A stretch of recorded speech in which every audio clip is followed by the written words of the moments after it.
Sur le chemin des fleurs, le podcast du laboratoire d'Eva.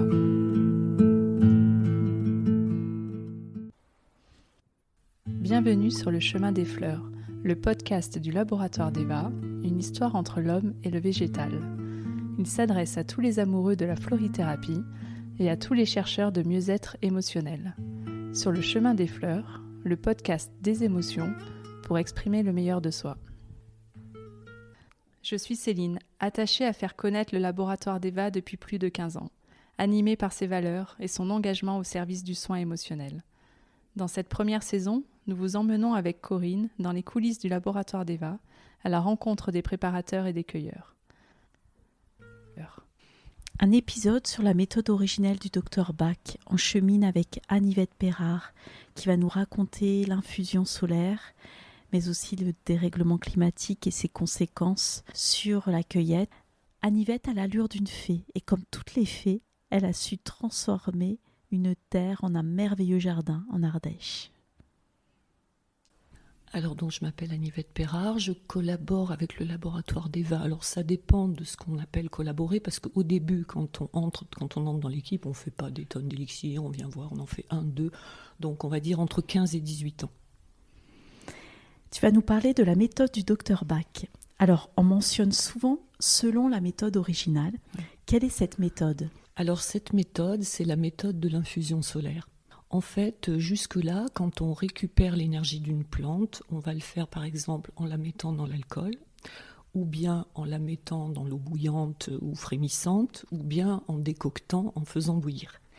Et Bach, comme il était homéopathe, il avait à cœur de récupérer l'énergie subtile de la plante. C'est vraiment ça lui tenait à cœur. Donc il a travaillé jusqu'à poser les fleurs à la surface d'un bol d'eau qu'il a exposé au soleil. Donc il peut faire froid, ça n'a pas de rapport avec la chaleur, mais le ciel doit être dégagé. C'est vraiment le principe de l'énergie solaire. Et là, c'est un peu, on pourrait dire ce que les Chinois appellent le Tsing. Tu vois, tu vas dans ton jardin, tu manges un radis là, qui sort et tu as toute cette présence.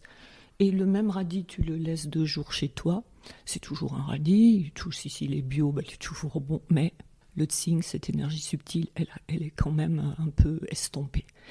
Et donc Bach, il a d'abord mis ses fleurs à la surface du bol d'eau, et donc le principe des fleurs avec le soleil descend dedans, et il a récupéré cette énergie subtile. Alors que dans le principe de la teinture mère, tu mets la fleur dans l'alcool, et d'une manière assez brutale et drastique, le principe corps de la plante descend. Les alchimistes diraient le sel, ça descend, mais c'est fort. Par contre, la subtilité, elle est cuite. D'accord ?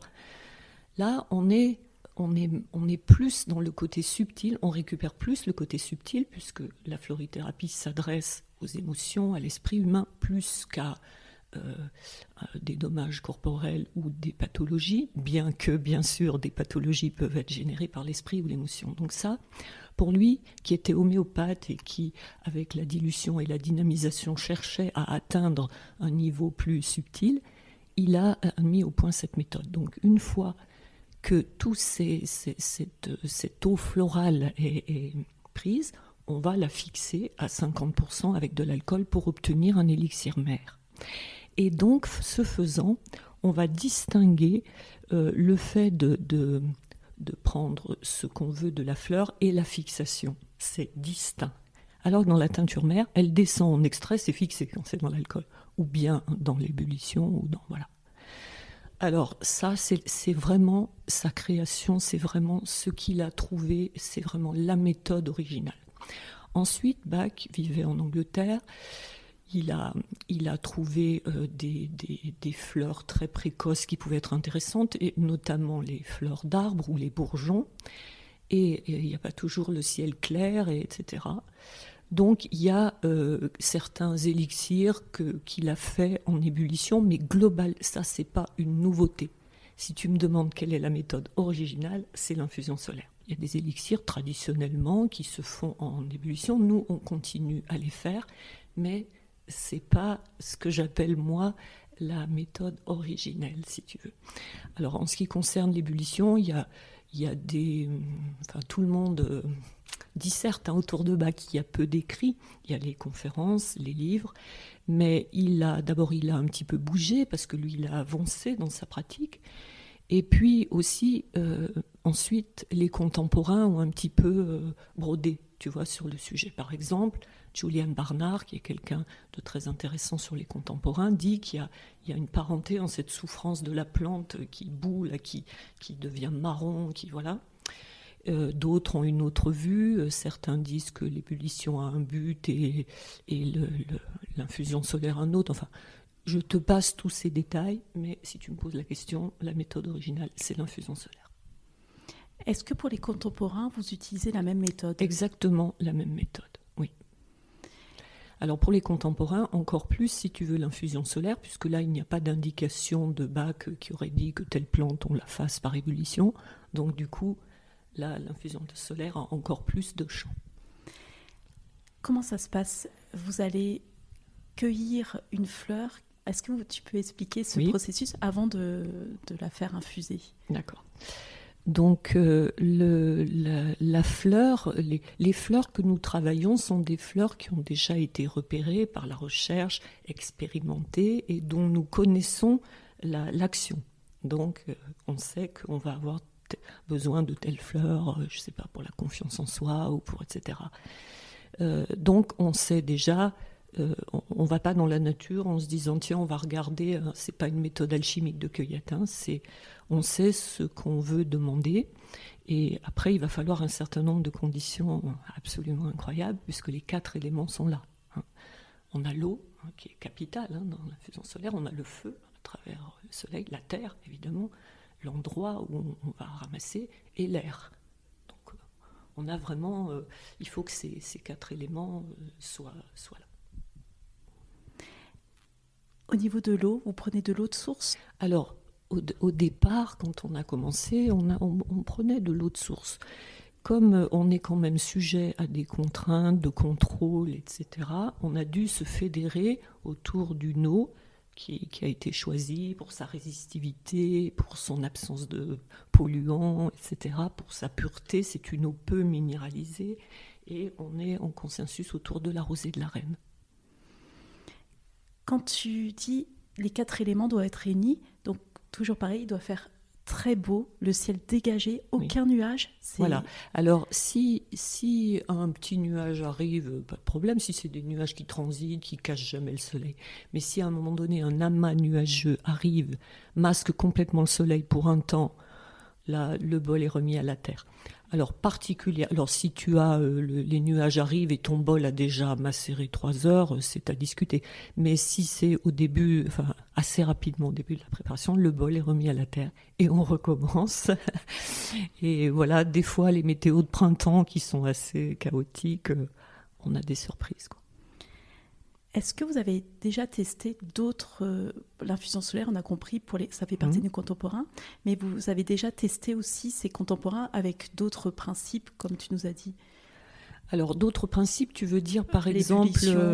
Ah oui, l'ébullition, le laboratoire fait... Bach demandait certains élixirs par ébullition, le laboratoire fait ce que Bach avait dit, et les gens peuvent choisir, voilà. Il y a d'autres méthodes maintenant pour faire les élixirs, comme de faire pencher la fleur dans le bol ou de faire des imprégnations mentales, etc. Mais là, ce n'est pas le propos du laboratoire d'Eva, qui travaille vraiment avec la méthode originale de Bach. Alors l'idée essentielle, si tu veux, c'est qu'il a remarqué que la rosée, parce qu'il faisait toujours les élixirs le matin, et le rôle de la rosée était capital dans sa manière de voir. La rosée capte les propriétés des fleurs. Tu vois, ça c'est une chose dans l'ébullition qui disparaît complètement.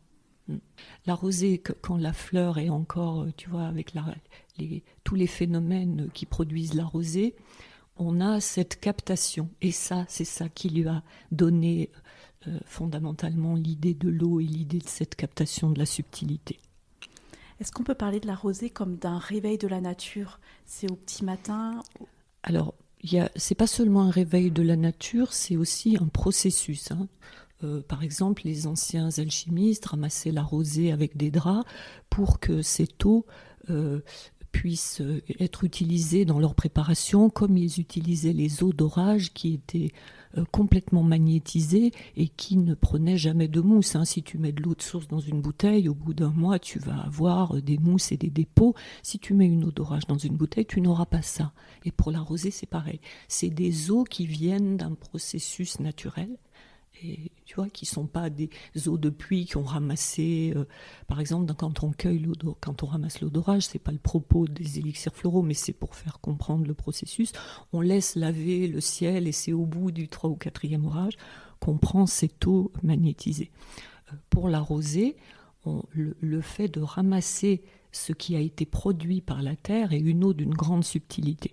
Voilà.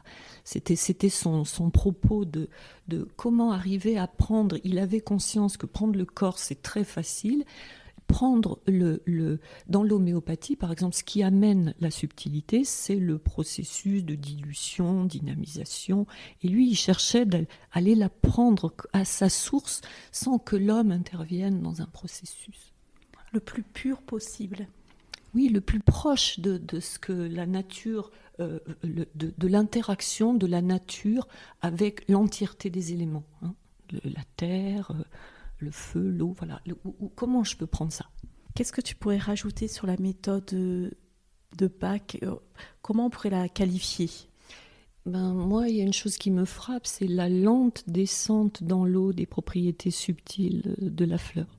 C'est-à-dire que quand je te parlais des 4 éléments, par exemple, quand on pratique une ébullition, là, on va privilégier l'élément feu à fond. Le reste même l'eau s'évapore. Alors que là, le feu va bien être là, l'eau va bien être là. On accompagne le processus de subtilité avec la descente dans l'eau des propriétés de la fleur.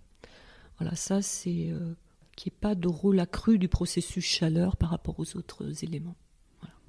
Par exemple, tu vois, dans les éléments, on ne fera jamais un élixir quand il y a un vent dingue, même s'il y a un beau soleil, et que c'est un vent dingue, tu vois qu'il y a un processus perturbé dans l'élément air.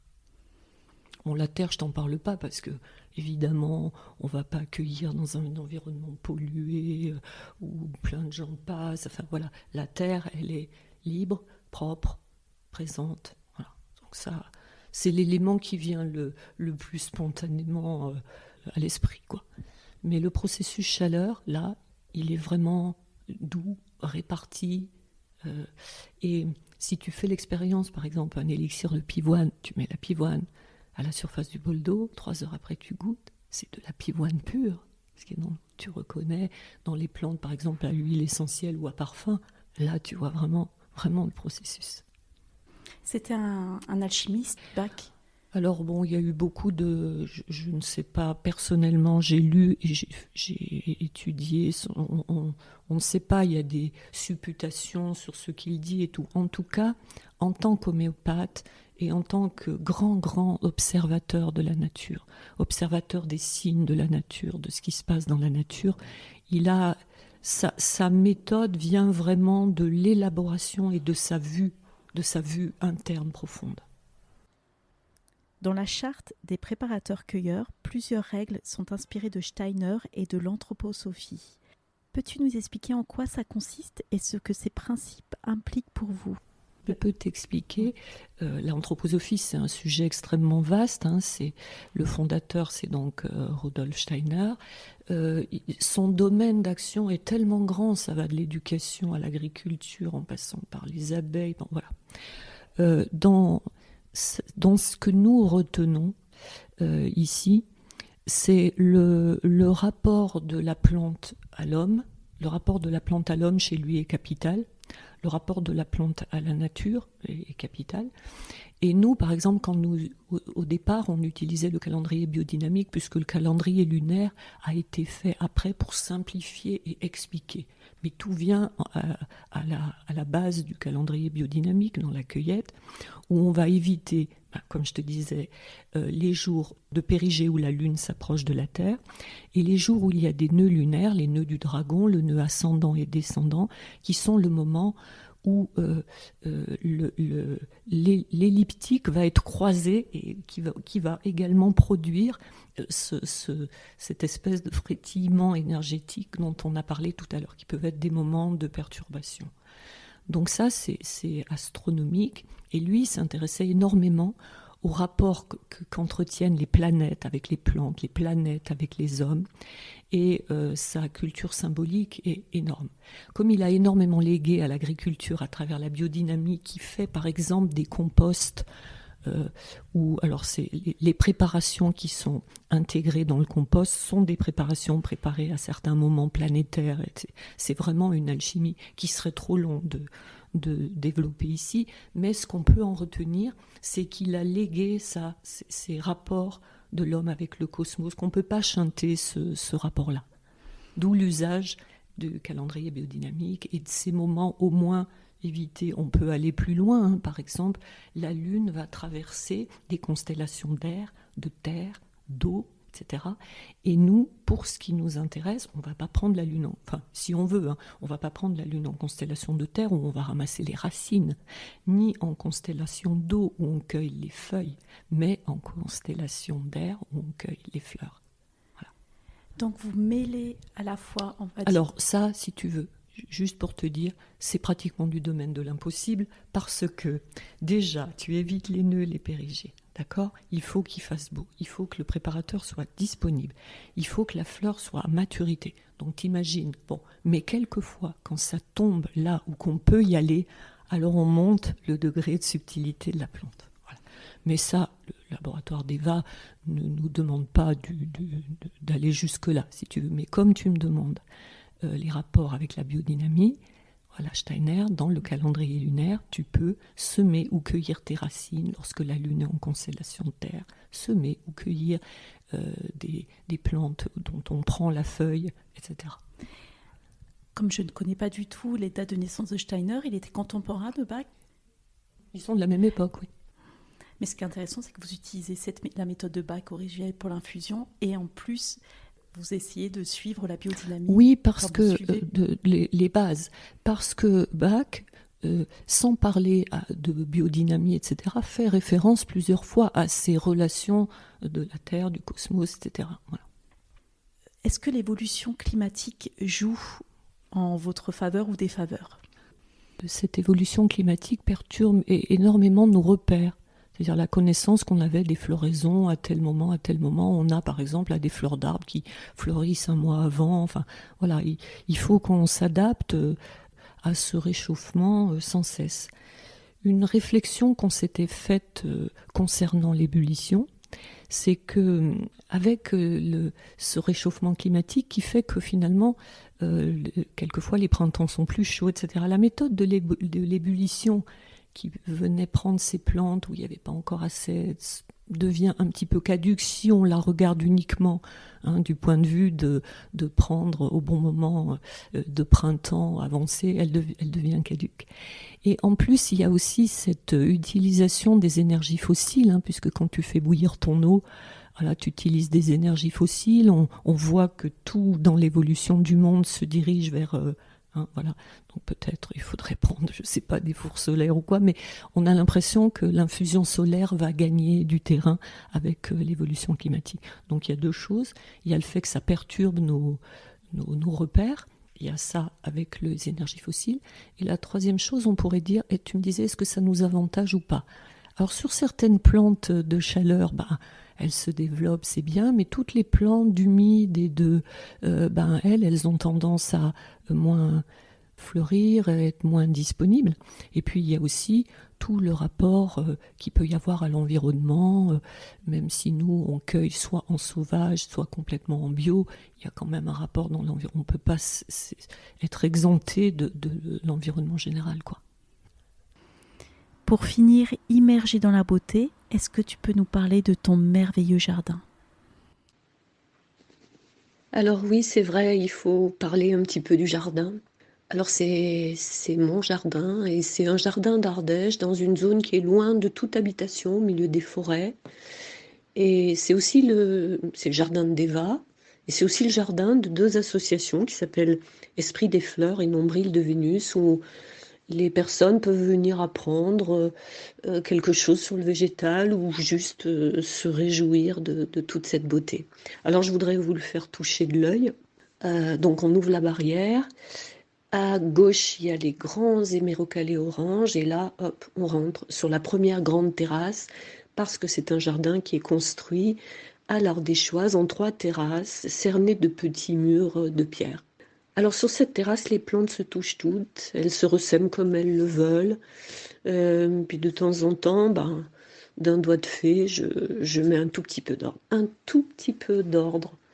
Parce que c'est un devoir précieux de ne pas trop déranger, de pas trop griffer, de pas trop couper, de laisser venir les plantes sauvages se faire un nid, de laisser advenir les vies, les espèces, toutes les interactions. Toutes ces plantes sont là, donc les cultivées que j'élève pour Deva, comme l'angélique, l'échinacée, les sauvages qui sont venus se réfugier, comme la valériane, le millepertuis, et les légumes et les petits fruits. Voilà. Et sur la terrasse du milieu, donc là, hop, on a pris les petits escaliers de pierre et on monte d'un cran. Et sur cette terrasse, il y a des fruitiers, de l'herbe, et puis aussi des petites chaises où se poser pour venir se nourrir des couleurs et des parfums des fleurs de la terrasse basse. Et puis aussi, surtout, de l'ouverture à perte de vue sur la montagne. Et sur la 3e terrasse, la dernière, donc, il y a une serre en verre où se rassemblent toutes les frileuses, les poivriers, la Centelea asiatica, les pastèques. Ce jardin, c'est pour moi vraiment le lieu de la merveille, c'est l'aboutissement d'une très longue et très vivante pensée.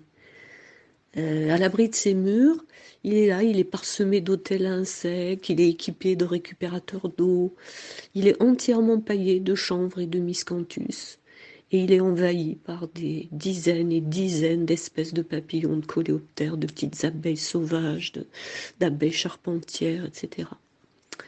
Parce qu'il est vraiment inséré au sein de la nature, il n'y a pas de voisins, il n'y a rien. Donc toutes les petites bêtes ont bien compris que dans le jardin, souvent les plantes sont arrosées. Quand il fait sec, c'est là qu'on se réfugie. Quand il fait froid, il y a des choses pour s'abriter. Il est parsemé aussi de mots importants qui sont notés sur des lauses. Il est parsemé de pierres semi-précieuses qui accompagnent cette énergie, qui la renforce. Et on y voit plein de petits animaux, des grands lézards turquoises, des crapauds accoucheurs, etc. Chaque plante y est nommée. Et poser un bol dans ce lieu où la nature a la parole aussi, c'est pas un lieu cultivé où on fait quelque chose à notre image. Donc poser un bol dans ce lieu où mon travail est juste une sublimation, ça aide à comprendre comment toutes ces essences florales nous invitent à la transformation. Parce que c'est un lieu où tout se transforme, tout change. D'une semaine à l'autre, c'est plus les mêmes fleurs, d'autres viennent, d'autres s'en vont. Et les saisons le colorent, etc. Donc voilà, travailler ce jardin pour Deva, je crois que par rapport à, bien sûr, aux élixirs qui sont faits dans la nature, ça rajoute quelque chose de notre collaboration à la vie de l'essence florale. Voilà. Merci de votre écoute. Nous espérons que cet épisode vous a plu. N'hésitez pas à nous le dire avec 5 étoiles sur votre plateforme préférée. N'oubliez pas également de nous rejoindre sur les réseaux sociaux, Instagram, Facebook, Deva les émotions, et à découvrir notre blog exprimerlemeilleursoi.fr.